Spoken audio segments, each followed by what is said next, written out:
పులిహోరలోకి ఇప్పుడు పులిహోర తయారవుతుంది. అందులోకి ఏమేమి వేసినావు? ఉల్లిగడ్డ, పచ్చిమిర్చి, లైట్ కారం అంట, ఉల్లిగడ్డ, పచ్చిమిరపకాయ, యాపాకు,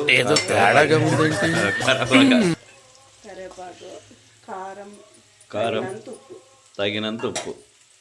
పక్కన అయితే గుండాలు నీళ్ళు పెట్టుకునేకి గ్యాస్ వేయమండి ఉపయోగపడుతుంది. బాగా మరిగించి ఇవి ఉల్లిగడ్డలు ఎల్లో కలర్లో వచ్చేంత వరకు మనం మరిగించాలన్నమాట దీనిని. ఎందుకంటే ఏం చేస్తున్నావా?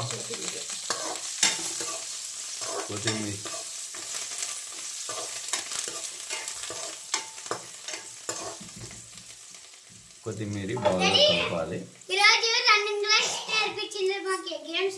గ్యాస్ తగినంతే పెట్టుకోవాలి, ఎక్కువ పెట్టుకోకూడదు. మరి కలుపుతూ ఉండాలి. అంటే ఈ ఎల్లో కలర్, ఈ వైట్ కలర్ ఉన్నవి ఎల్లో కలర్గా మారేంత వరకు దాన్ని కలపాలి. పులిహోరను అయితే సింపి దాన్ని ఇలా వేసి అది ఎంత ఉంది చూడండి, చూసుకోవాలి. చిన్నిచి అందులోకి వేయాలా, అందులోకి వేసి మసాలా బాగా దట్టించాలా.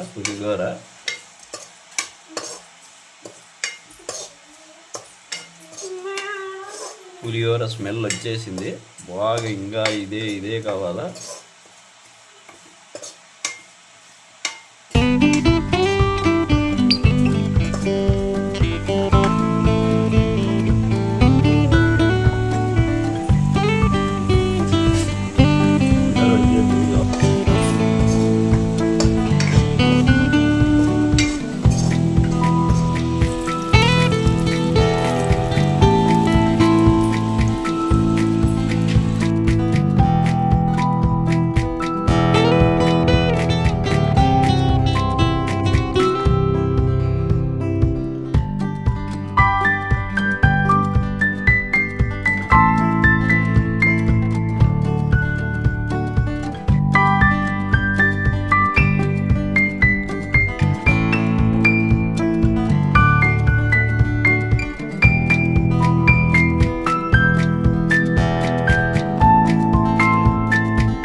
పులిహోర అయితే రెడీ. గుమగుమలాడే పులిహోర. ఓకే, 5 minutesలోనే తయారు చేసింది అనుకున్నారు, 10 minutes పడుతుంది ఏదైనా.